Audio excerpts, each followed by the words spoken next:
up, y'all? It's Yahné here. Face card never declines, and we are with the Neighborhood Talk, interviewing with the artist who has 6 #1 Billboard Hot 100 songs. He's a 2 times Grammy Award winner and also a multi-platinum rapper-songwriter, Pardison Fontaine. So we're gonna hop right on in. So congratulations on your acting debut. Thank you. Period. Power. Book. Hey, I'm out here. Rilla. Your character, V-Rilla, is in every episode from episode 2 onward. What can you tell us about him? From what I know right now, he's super charismatic. You know, he's a person that's trying to do anything he can to better his situation. Apparently, he has a style that catches Lou's interest, even though they really haven't been able to do much with him at the label. But he just want to be heard, and he's a person that's willing to do anything he can to get out there. Okay. Did you find any similarities between yourself and V-Rilla? Hell yeah. When I started reading about him, I'm like, yo, they based this off me, low-key. You know what I mean? I felt like that. They said he was from upstate New York, like myself. So I'm like, and they said he was charismatic. So I'm like, this I know how to be. This is me for sure. So I think that definitely made that transition into V-Rilla like real easy. What was it like stepping into the Power universe, which already has a huge fan base? I'm happy to have the support of them, for real, for sure. Like, everybody been telling me, like, you did a great job, and I wanted to make sure, like, you know what I'm saying? I was like, yo, I'm asking everybody on set, everybody, all of my counterparts, especially Malcolm. I'm like, yo, how am I doing? Do not let them Carisha me. You know what I'm saying? Like, you know what I mean? Like, I was so scared. I was scared. Yeah, you know what I'm saying? Even though she's great. But it was really surreal because everybody that's in that cast is like professionals, they really great. And just being able to be on screen with them, they made it so much easier, made it so much more comfortable because they just telling me, giving me little pointers, letting me know what to do, where to look. So they made it real easy for me. Did you have any special preparation for this role, whether it was acting training, research, physical conditioning? At the time, I was in the gym. I was already in the gym. That's just part of the, the day to day. But I did. They did have an acting coach readily available for me. Just as my role got more and more in depth, it just to give me pointers, just little things I might not know. Because I feel like a lot of us have that natural charisma, and just especially as artists, it kind of transfers over a lot of the time. But they just gave me a little pointers that would translate well on camera. In music, when you record something, like you in the studio, you get to hear it right away. Like, you know what I'm saying? You know if you want to hear it again, if you want to do it over. In film and in movies, it's not like that. You just do the take. If the director likes it, that's it. You know what I mean? You just doing it over and over until they like it. So you can't really see and critique what you want. So it's just really like, you want to relive the moment every time. So that was the new thing. Like, I couldn't tell if I was doing good, if I liked what I was doing. You just living with the results. You also contributed 7 tracks to the Raising Kanan soundtrack. How does it feel to merge your music and your acting debut? So being that Raising Kanan is like a timepiece, it takes place like early 90s. They really wanted to make sure that we captured that essence in my character's music. And I think that was one of the big pluses of having me come on, because they knew I was doing music and an artist already. It got kind of challenging because of shooting days and the long days, and then going to record and trying to make it match up. So we had DNA. I don't know, he's a battle rapper, like he's a famous battle rapper. He's nice as hell. He came and assisted with all of the songs, and we just collaborated, him and Big Tank, and just to make sure it was right. It'll be in between shoot days. We in the studio. We in the studio cooking up the records. Okay, so what soundtrack would you say is like most personal to you? What song from that soundtrack? I don't know. I'll just say probably It Goes Without Saying. And one of those, they all like some real rugged Method Man, Wu-Tang type records. Like, so in DMX is one of my favorite ever. So just allow me to embody a lot of that persona, and a lot of that time period was just fun. Okay, so let's tap into music since we're talking about it. You just closed a major new label deal. What can you tell us about it, and what made this partnership like the right fit for you? Section 8 World is the name of it. I've always wanted to extend that part of my career from doing it for myself, whether it be collaborating with others and helping them get their stuff out, and then being able to take an artist from the ground and really accelerate their career to where it wants to be. And I feel like I just always had like a crazy eye for talent. If I ever said somebody was gonna be somebody, it always happened. Like if I heard one song from somebody early, I'd be like, they got something. It turns out that they always just popped off. So I felt like if I was ever given a position, if I could find the right partners that would help me do so, I could change some lives. Oh, well, I do got a track out. Oh, you got a track out? Send that to me. Yeah. Period. Send that to me. I need that. You Section 8 World? You gonna be Section 8 World? I sure am. All right, let's go. Okay. Okay, so with Section 8 World, you're not only dropping your own music, but also signing development artists, like you just said. Mm-hmm. Can you touch more deep into like your vision? My vision? Just because I was once in that position to be like somebody that had hella talent, and I just felt like it was damn near impossible for me to get the eyes and the notoriety that I wanted. Mm-hmm. So me not caring so much about followers or following or how much monthly listeners you got, I'm a person that's more like boutique, and I can really just like, she's a talent. He's a talent, you know what I mean? And just take that and cultivate the artists and help them get exactly where they need to be. I would say that's kind of similar to even with I create content. Even doing that, like you post a video out, we don't get no views, you think it's trash. But maybe that one person that's watching it can change your life. You just never know. So just put out your material. Don't worry about the views. It just takes one yes to like change your world. So I like that mindset. Absolutely, every time. So can you elaborate on the qualities that you look for in the artist? Oh, the qualities I look for. First off, is drive, right? Like how bad do they want it? How bad do they want to be this artist? Like like doing something every day. What's that work ethic like? Like that's super important.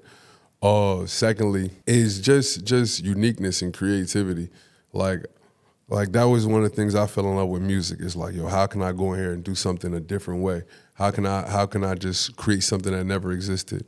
So if it stands out like that, you know you gotta gravitate to it. And if they melodic artist is gonna win 9 times out of 10. You think so? Hell yeah. Why? Elaborate. Because you never forget a melody. Twinkle, twinkle, little star, happy birthday. Like these is like simple melodies that's always timeless, you know? So and I feel like we in an age where more artists start to understand that like melody is a winner. Catchy, something. Yeah, like catchy. you know what I'm saying? Like if you can control melody, you can control your audience. Okay, so how do you get into the mindset of a female? You come up with some of these crazy lyrics that are written so well. You work with so many big artists, and your pen is crazy. So can you elaborate on how do you get into the mindset? How do you know what we want to dance to, what we want to vibe to? So you got to pay attention to women. You know, you got to. I've been blessed to encounter and be around a lot of amazing women, and listen to them speak. And then I can just, with any artist, I'd always try to just imagine what does the world want to hear them say? You know what I mean? Like, and then I hear them tell me how they want to be received. Right. So, and then I try to help that way, just eloquently, or maybe not eloquently, like just artistically say what they're trying to say and get their message out. And it just happens to translate well. Okay, so one lyric that stuck out to me was, "Pussy never dry, 'cause the money keep her wet." How did that lyric come about? So if you like her, you spending money, like what's going on? Give the guys some tips, because they don't want to spend money no more. They don't want to spend money? They don't want to spend money. Man, like, some things are an investment, you know what I'm saying? Some girls is an investment. Right. And like any investment, you know, like, turns out to be worth it, it's worth it, you know? Like, Period. Absolutely. So don't be scared to invest on your lady. Exactly. So how do you feel about guys that are saying, you know, a coffee date is like a real date? Do you think a coffee date is a real date? A coffee date being a real date? Yeah. I don't think it's not a real date, for real. Like, but if it's a person that I like, I don't care what we doing. We could be skiing in Aspen. We could be As a first date. As a first date. As a first date. All right. So, hey, yo, what you doing Thursday? Do you want to grab a coffee? Like, that's unacceptable. Yo, what you doing Thursday? Like, I know you got a busy schedule or whatnot. I just want to. I'm gonna be in your area early in the morning. I got a couple meetings that way. I'm just really trying to see you again. You think you got time for a little coffee, a little breakfast date? Well, when you say it like that. Yeah, like, you know what I'm saying? All you got to do is, yeah, I know you're a busy working woman. You got a lot of stuff on your plate. Okay. Let me see you in the midday. And then you gonna have, you know what I'm saying? You're gonna have a conversation. You're going like, all right, well, when can I see you again? I think that's like a debate right now on the internet. Is coffee date a real Coffee date? date is a real date. Some women are saying, no, you need to take me out, wine and dine me, pick me up, send me a car. And then like the other half is like, if I like them, I'm with them. I don't care if we walk through Walmart. Yeah, absolutely. I mean, you just gotta be with people you like. You know what I mean? Like, that's the key. that's it. Gotta be with people you like. And that's the other thing. If she like you, she gonna go for that coffee, bro. Period. She gonna go for that coffee. Okay, so what's the most you've ever been paid for a verse? Most I ever been paid. I've been blessed to work with some great people. You know what I mean? So it's been lucrative. You know, I'll say that. I've been blessed to work with some nice, talented people. Okay. Yeah. No, you're not gonna give us a No, give us a number. I don't want to do that. I don't want to do that. I don't want to do that. Keep it classy. Keep it cute. Yeah, but okay. I do. I have been blessed. Okay. Period. So you have your new podcast, Blame Fontaine podcast. On the way for sure.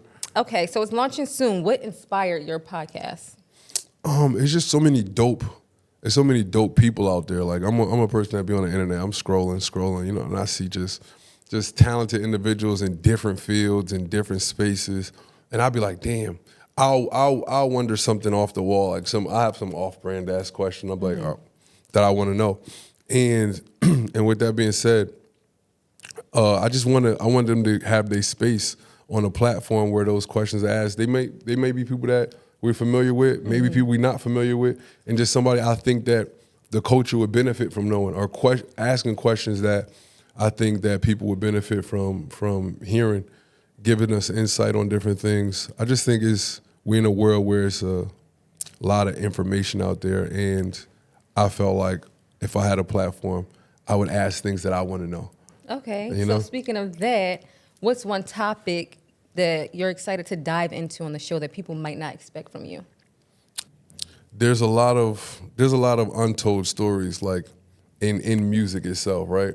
Like, and me being on the writing side, or on both sides, writing, production, creation, that just go untold. And I feel like everybody likes to ask me, yo, how did this come about? How did this come about? So I would love to get with some of the other creatives and see what they behind the scenes stories are, how some stuff like Pharrell doing the sounds on the SWV track. Like, you know what I'm saying? Mm-hmm. How old were you when you was, you know what I'm saying, linking up with SWV? Mm-hmm. How was you doing the like those are just some stuff like those little studio sessions that people might have been just flies on the wall, and just get that information out there. Some people deserve flowers that we don't even know, like Missy Elliott writing this, that, and the third. I'm like, Missy wrote this shit?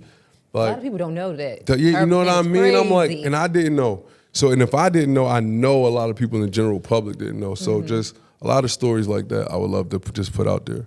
Okay, so you mentioned Pharrell, you mentioned Missy Elliott. Who else would you want to come onto your podcast? Like, obviously those is mega stars.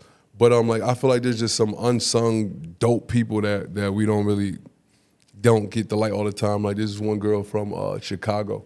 Her name is Chelsea B, and like, she makes all of these dope knitwears and coats, jackets, bags, masks. Like, she's just a dope ass designer. And I felt like I would just love to get her on there as a black girl designer, and just let her, pop her shit, me give her flowers, talk about how she got to where she's at. She's winning contests and awards now. Good. But, stuff like that. Yeah, and crocheting is talent. It's talent. Like, so how the hell you even got into this? Because you're young. Who showed you? What Nana showed you? Yeah, and making a whole coat. A whole coat out of it. Lit. Okay, so you got a lot of ventures going on. You have projects in TV and film, gaming in the works. Can you tease anything that's coming next? Give us a little tease. A tease of something that is coming next. Well, Kanan is out now. Period. We just signed a deal. Ink probably still wet as a mug on a new movie that we starting to shoot this spring. Yeah, May. May. It's coming out in May. We got the label. I got my own music coming out around the same time, actually. So yeah, it's just a lot. Oh, so you gonna be dropping drop Yeah, after drop after it's a lot drop. coming on. We got little shit out right now. I don't know if I can say that, but little shit is out right now.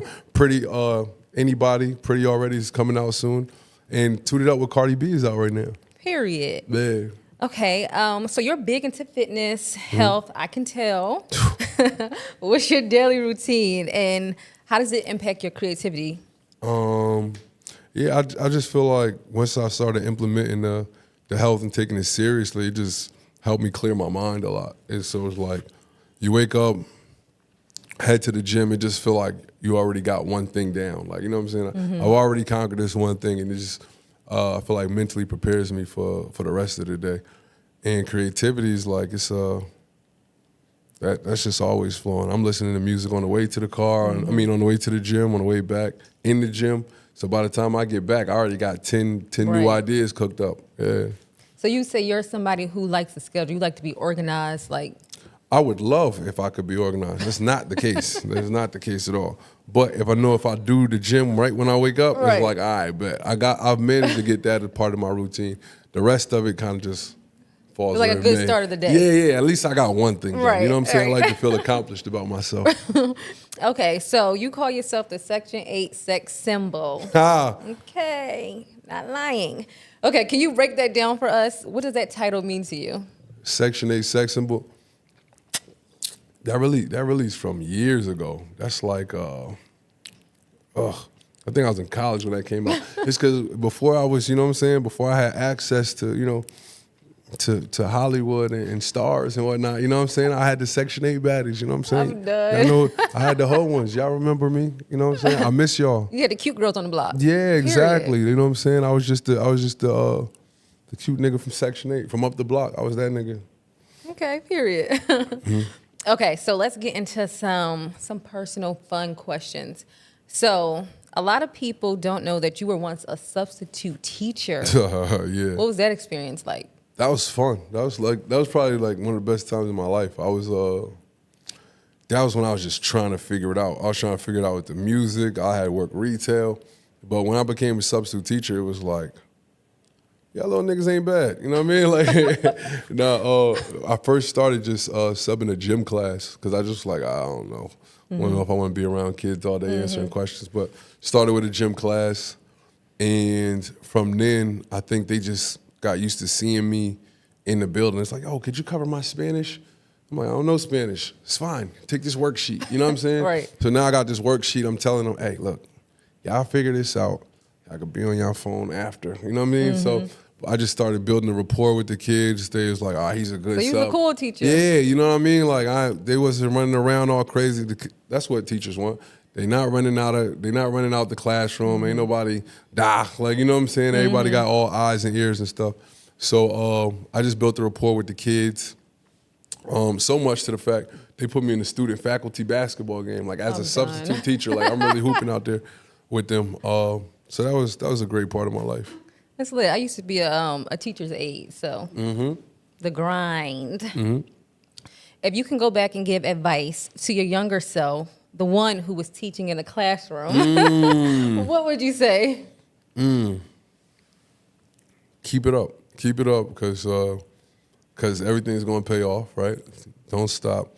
And then, like, all of these kids that's around you are going to remember. Like, you know what I'm saying? Everything you do is going to impact them. Like, they're going to remember, yo, he used to be my teacher. Like, yo, he was really in the classroom working with me. Because now those kids is grown. Like, you know what I'm saying? They hit me. They be like, yo, remember at South High? Da-da-da-da. So I would just give myself words of encouragement. Like, it ain't always going to be easy, but you're doing the right thing. Right, and you're inspiring those kids. Absolutely. They look up to you like, wow, he was my sub teacher. Now he's doing all these amazing things. I can do it too. Hell yeah. And that's the thing about my town too. Like, from Newburgh, where I'm from, it wasn't a lot of examples of people making it, especially in the entertainment field, like that I could see or like mock my come up after. So I'm just happy that I could be that in some capacity. Good, I love that. Yeah. Okay, so with everything you have going on with acting, music, business, fitness, what's keeping you grounded? Grounded? Not grounded. I'm took off, baby. I'm out here. Like, no, no. It's just the desire to keep creating and keep being better and keep making new stuff and influencing and inspiring. Like that's we not here forever. You know what I mean? We're not here forever. So I just want to always maximize my potential, my reach, and help. Leave a mark. Yeah, absolutely, absolutely. Love that. So your pen game is legendary, as we know. But would you be open to writing for an LGBTQ plus artist? And if so, how would you approach it creatively? Hell yeah, that money spent the same. Nah, but no, we got great LGB artists already. So why would I not? I think I would approach it the exact same way. Like, what do you want to get out there? Mm-hmm. What is it that you want to say? And what do I think the world want to hear from them? How could I make their shit like pop? Yeah, I just want to make the best music possible. Lit. Care where it's coming from. Okay. So, all right. Be real with us, okay? Oh, shit. On a scale from Church Boy to 50 Shades of Fontaine, how freaky are you? From Church Boy to 50 Shades? 51 Shades, probably. Off the chart. Depending on the day, probably 51 Shades. Period. Okay, well, the ladies love to hear that. I mean, why be boring? Like I said, we're not here forever. Spice it up, have some fun. Absolutely. Period. So how does it feel listening to your own music? I like it. I like hearing me. I like my voice. I like all that. You know, I love it. I play my shit in the car, play my shit in the shower. I listen to me. I know a lot of artists don't listen to me. I listen to me. So if you go to the club, you like hearing your own songs play. How do you feel? When they play my songs in the club, yeah, fuck. It's not as easy as when I'm by myself, but it is fire though. It's like DJ shout you out and shit, you be lit. I like it. Okay, and one more question. I'm gonna set the scenery for you, all right? Mm-hmm. So it's late at night, you driving home, you cruising. What's the vibe? What's the song that you're playing? Your song of choice. Me, Dolo, if I'm by myself, I'm typically listening to instrumentals. Like I'm always working. Like, you know what I mean? I'm always trying to make the next something, you know? But if I was with company, right? If I was in a mood, I'm about to go somewhere. Yeah, you know what I'm saying? I'm saying I think I'm going that Donnell Jones album, the Where I Want to Be album, like the whole thing, top to bottom, no misses. You know, that's probably my go-to. Setting the vibe. Yeah, that's my vibe right there. Period. Love that. Mm-hmm. All right, so who's the one artist that you haven't worked with yet, but you dream to work with? Probably, there's a few actually. I have worked with this person, but I would love to do something else. I'd love to do something else with Beyonce, like on something new. I would love to do something with Ree. Get something going with her, and then probably Adele, Adele. Like if I don't know if I can like creatively contribute to something she got going, I would love to. Wow, what would something with Adele be like? I don't know, but if I was in the room, I know I would have a line, something. You know what I'm saying? Because I could write any genre, so I just know it would be fire. Lit. Love that. Yeah, absolutely. It's a good curveball. Yeah. And you asked me about like Church Boy to 50 Shades. Yeah. What's 50 Shades? What is that? Never, No, I know what 50 Shades is, Okay. but like, can you break it down? What you think 50 Shades is? What does that entail? Sexual chemistry. She went textbook. She said sexual. Sexual tension. How freaky do you get? On a scale. What's freaky? Like to you, what's freaky? Are you when you kiss, are you a peck? Are you a tongue? Are you in the bedroom? How you get down in the bedroom? A peck in the bedroom is insane. Some people don't like the tongue. Some people don't like They don't like crazy. kissing during Some people don't like to kiss, but will have unprotected sex. Like, it's just so crazy how people mind work. Yeah, those is Yeah, that's a crazy combination It's a right there. crazy That's a crazy combination. combination. But yeah, 50 Shades of Grey is just like how freaky are you? It's not just about just rushing to have sex. Like, what's your intimacy level? Like, are you passionate? Are you like strapping her up to the door? No, you You taking know, time. you got the straps on the bed that come from under the bed. You be knowing Are some you shit. using Okay, toys? Like, what are okay. you doing? All right, copy. Which do you prefer? Are you somewhere in the middle? Like you like church girl, 50 Shades? Like where you at? Where's your kinkiness level at? I would say that's for my man. To know? For my man to know. Yeah. All right. He out here? I ain't got one. Oh, shit. That's what I'm saying. We asking. He listening right now. He want to know. He'll find out. All right. You heard it here first. Shit, we'll find out. He might be next to me. Facts. Section 8 World. Here we go. All right, guys, that was our time with Pardi. I hope you enjoyed the interview. Make sure you listen to Toot It Up, and we'll catch you next time.